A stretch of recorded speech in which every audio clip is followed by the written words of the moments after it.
Hi, welcome to A Taste of Aria. Today we're going to make my favorite Italian dessert, especially for Valentine's Day, cannoli.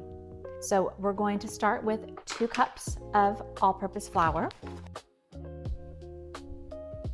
We're going to add in about 1/4 teaspoon of salt and 2 tablespoons of sugar. We want it extra sweet. The wine will help too with the dry white wine, but a little bit of sugar goes a long way. 3 tablespoons of butter. Make sure you mix all the dry ingredients together first, and we're going to mash it in. So you need to get this crumbly before you add the wet ingredients.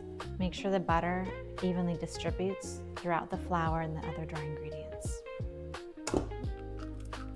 So I've already cracked 1 egg. We're going to use the yolk of the 2nd egg to put into the mixture, and then we're going to save the egg white to use as a wash. It acts as an adhesive to the cannolis, so when you deep fry them, they stick together.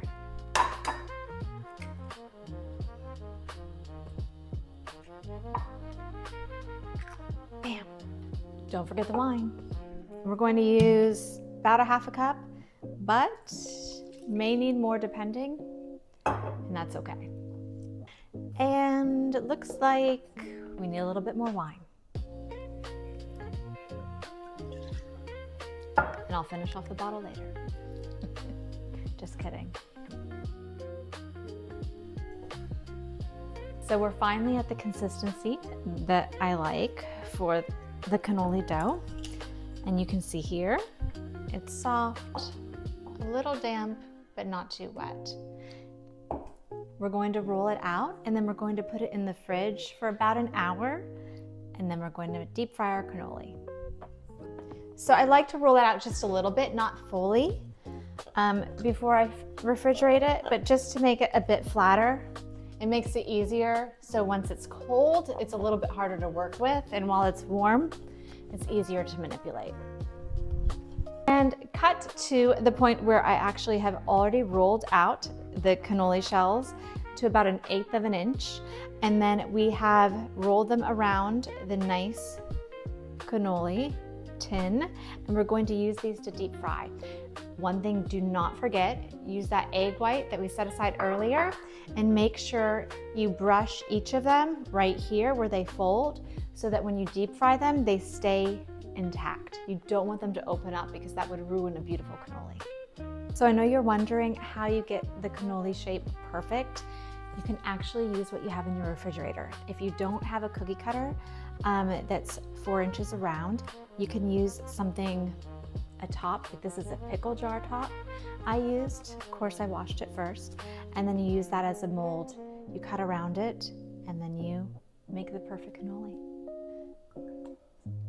So we've added a couple inches of oil in the pot. You want to use a large pot when you're deep frying so that things don't splash on you, because they do inevitably. And you want to make sure you only do about 4, maybe 5 cannoli at once so that you can manage it easier and doesn't get too out of control.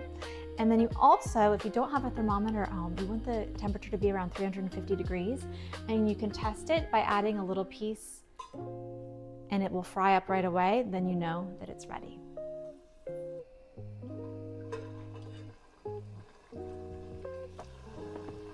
Oh my God, they look good. So take them out when they're golden brown. Lovely. So 30 seconds on each side, then flip to the other side. You might have to roll it around a little bit, but you'll know when they're golden brown, and the whole house will smell up amazing. Look at that, so pretty. I managed to wear red and deep fry cannoli and come out unscathed. So far.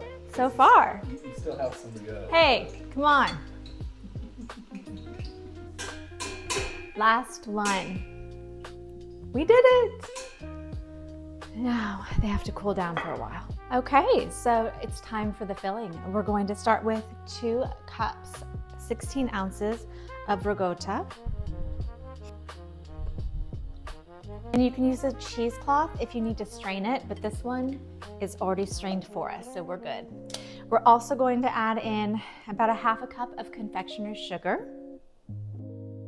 And we're going to add about a teaspoon to a teaspoon and a half of vanilla extract and mix. I need to add a little bit more ricotta. And my Sicilian grandparents, when they would make this with me, they always added cinnamon and nutmeg. So we're going to do that too. Always have to taste test. Whipping cream time. Make sure your pan is cold. I just pulled mine out of the fridge. We're going to whip this up and we're going to add it to the ricotta mixture, and then we're going to stuff our shells. Quick pause, we're going to make sure that the whipped cream hits stiff peaks, and then you know to stop it so it doesn't turn into butter, and then we're going to add it to the ricotta. Perfect. So they've had time to cool down. We're going to remove this from the shell. Time for fun. This is my favorite part. We've mixed the ricotta and the whipped cream together, and we are going to stuff the shells.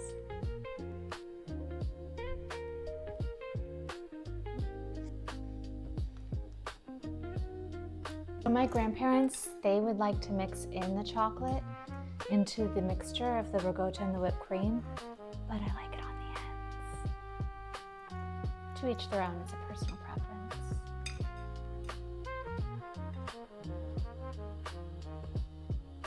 And a dusting of powdered sugar.